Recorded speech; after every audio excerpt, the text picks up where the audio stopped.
Hello everyone, my name is Sam and I'm going to be giving a talk about smart contract code size optimization, specifically beating the 24 kilobyte constraint.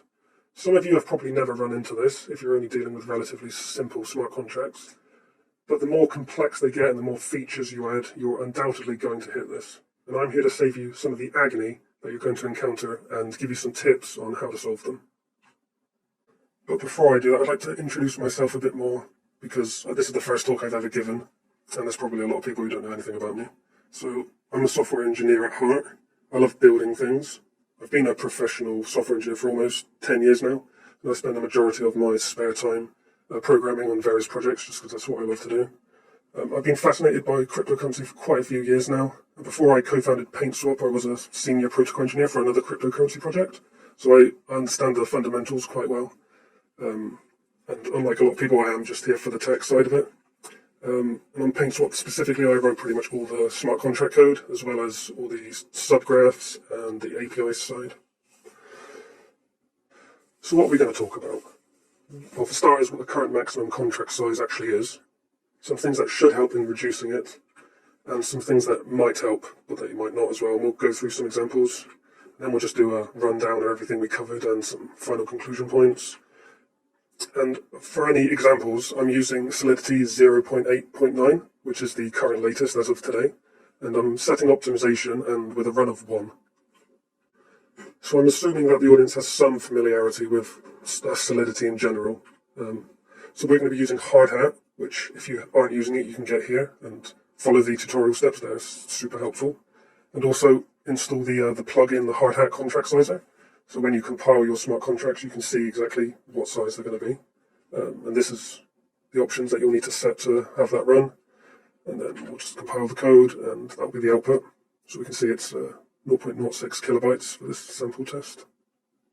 So when you come to deploy a smart contract, it cannot have a size greater than 24 kilobytes. So we'll take this contract, it's massive, trust me, and then we'll compile it, and oh no, it's above 24 kilobytes. And this is the warning you'll get, and it'll be in nice and red. It says it's a limit introduced in Spurious Dragon. This contract may not be deployable on mainnet. Consider enabling the optimizer with a low runs value, turning off reductions or using libraries. So those are some of the things we'll look at, but also a lot more. So let's see if we can get this down. So let's start off with a super simple smart contract, which just has one state variable, which is a public uint. And if you didn't know, making a variable public automatically creates a getter function for it. So it's essentially equivalent to this. When you compile the code on the left, you find that it has a contract size of 125 bytes, whereas the one on the right has 120 bytes. So by writing more code, we've saved 5 bytes. So let's look at why this is.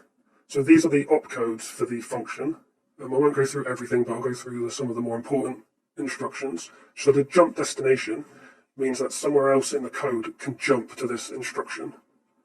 Push 0 is pushing the number 0 onto the top of the stack, and the 0 in this case indicates storage slot 0, which is where our fee variable is located.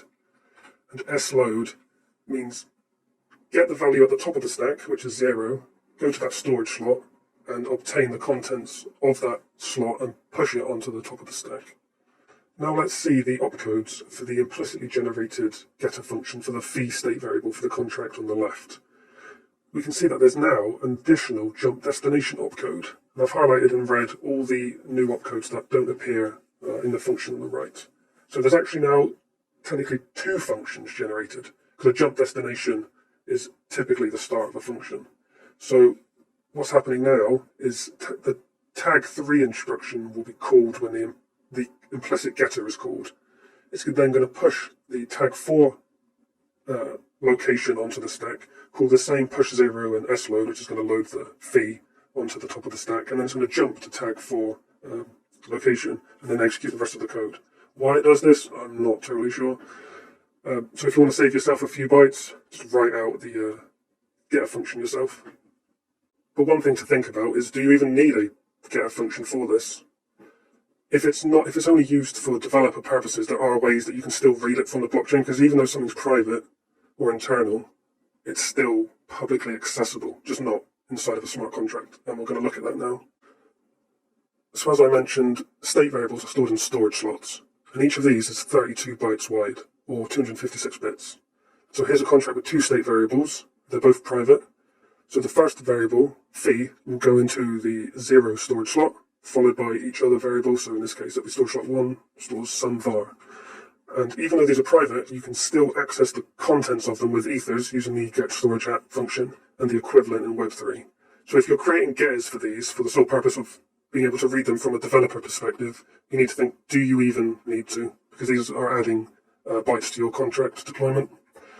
So for things like the fee, I would argue the public should be able to easily access that through like FTM scan. So for that, I would make a getter function for that. But for anything which you as a developer can easily access, then I wouldn't.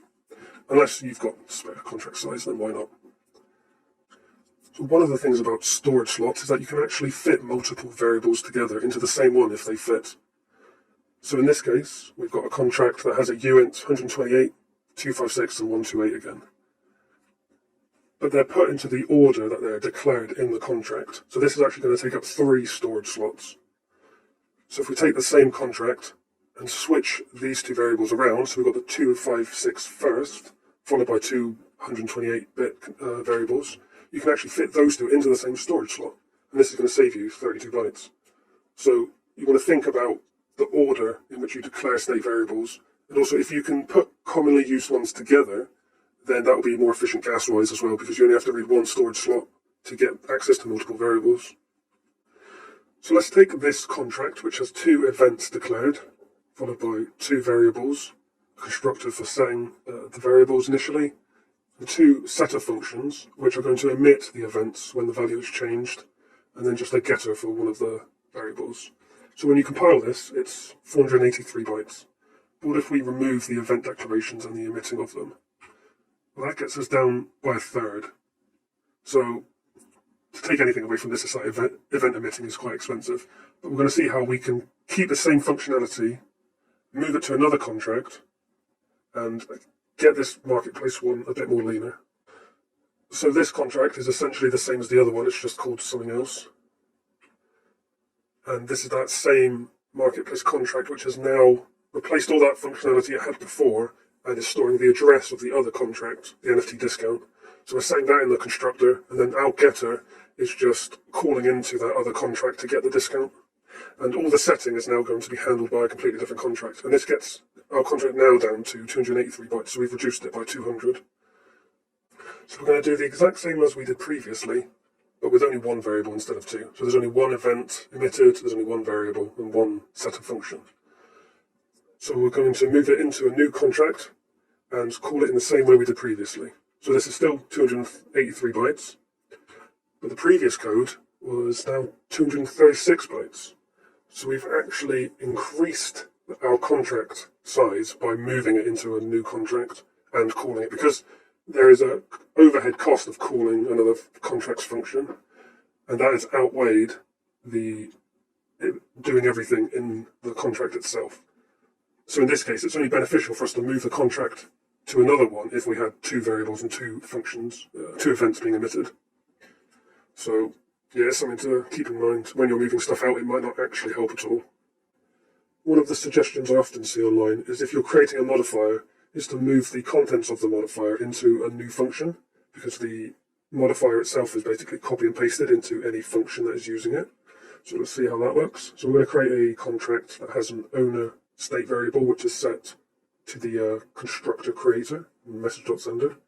We're going to create a modifier called onlyOwner, and that's going to check that whoever is calling it is in fact the owner. So we have an aptly named function mustBeOwner, which is using the onlyOwner modifier. So let's move the contents of the modifier into a function. So we've created a function checks is owner, and we've moved the requires clause into it. Let's see how the bytecodes look. So without using a function, it's 206 bytes, and using one is 215 bytes. So we've actually increased our contract size by following this advice. But this is because creating a function adds some overhead, as we've seen before. So in this instance, it's not beneficial to create a function, but we'll see a place where it is. So we're using the same contract as before, but we've added an extra function, mustBeOwner2, which is also using the onlyOwner modifier. So if we use the same procedure as before, where we take the content of the modifier, move it into a function, checks is owner, and then calls that. We find that the deployed bytecode for not using a function is 278 bytes, and using one is 245 bytes. So we've saved 33 bytes by following this advice. And this was only because we're using two functions with the modifier. With only one, it wasn't worth it because of the function overhead that we saw previously. So one of the common implementations of Ownable is by OpenZeppelin, and this is what a lot of people use. And if we have a look at the code, we find that their only owner modifier does not use a function. So we will not get the contract saving benefits by using them. We'll have to implement it ourselves. So using dynamic storage types like string is actually quite expensive. We take this contract, which just has a function with a requires clause that's passing in the string hello. The deployed contract size is 219 bytes. Take the same contract, remove the string, we find it's only 167 bytes. And this is because of how strings are ABI encoded into functions. So that even though we're passing two variables, it's actually taking up an array of four 32-byte numbers. So the first one is the Boolean expression we're passing in. I've just set it to true, just so that there wasn't loads of zeros. The next is the offset of the string into this array, which is 64 bytes. This is all hexadecimal. The next one is the length of the string, followed by the actual string contents itself. So the string is taking up three 32-byte size in this call. So following on from that, let's create a contract called marketplace. It's got a function makeBid and another function called checkBid, which is going to check a load of the preconditions before you actually try to make a bid. Which is going to check that the bid is higher than the current bid, that the sale hasn't ended, that you aren't trying to bid on your own item, and there's a load of other checks that you might want to do. But as we saw, the require clauses with strings are quite expensive. So let's see how we can lower that. So what we can do is move it into a library. And then import that library into the marketplace contract, and then makeBid will just call that function. One important thing to note is that the library function should be external, otherwise they are embedded in the contract and you don't actually gain any contract size benefits. And because libraries use delegate call, we can use things like message.sender inside there, and it will still be the same as if makeBid had called it. So that's one of the benefits of using libraries. But you need to know that if you're using external in a library, you need to then manually deploy it and then link it into the contract. So this is how you do that with ethers, for instance. So for all the examples that I've shown in this talk, I've used the optimizer with a runs setting of 1. And to set the optimizer in hardhat, you would update the config file like so. A common misconception is that the value for runs is how many times the optimizer is going to run, but that's not actually the case. What it means is how many times you expect the smart contract itself to run. So a higher value would tend to more gas efficient code at the expense of contract size. So a lower value would give you a better contract size for the deployment, but not necessarily optimized for gas usage. So I thought I would put the optimizer to a test, and I ran it through a very complicated smart contract that I was always hitting the smart contract size limit for, and I used a different number of runs for it, and this is the results I got. So kind of a very low number of runs, like 1 to 10. It started off at 23.8 kilobytes, and then as expected, up to about 50, it was increasing. But then it reached the point where it was actually going down, and then for some reason, around 300 to 320, it went down dramatically, and it was at this point I was actually able to run my smart contract efficiently. I don't know why, but 320 seems to be a better number for me than the default 200, so it gives you a smaller contract size and a better gas optimized code. So for this particular contract, 320 was the optimum, and with no optimization, it was about 40 kilobytes. So using the optimizer with any number of runs is a lot better than not using the optimizer at all, so make sure you're using it. So what are some of the things we've covered in this talk? Definitely use the optimizer, and also play around with the runs values. It might surprise you, especially at the lower end. Move functions into a library. Make variables private and create your own getters for them. Or, if you don't even need the getters, don't use them at all and use the get storage functions. Like you can use in Web3 and ethers. and where appropriate, refactor out some code to another contract, but only if you're taking with it things like event emitting and extra functions, because otherwise the cost may not be beneficial. And for more advanced reading, there's the proposal 2535, which is the Diamond multi-facet proxy. This gets into a bit more complicated territory, but it's also, if you plan on having an upgradable contract where you can add and remove things, this is definitely something to look for. But it's going to add quite a lot of complexity to your contracts. And thanks for watching, everyone.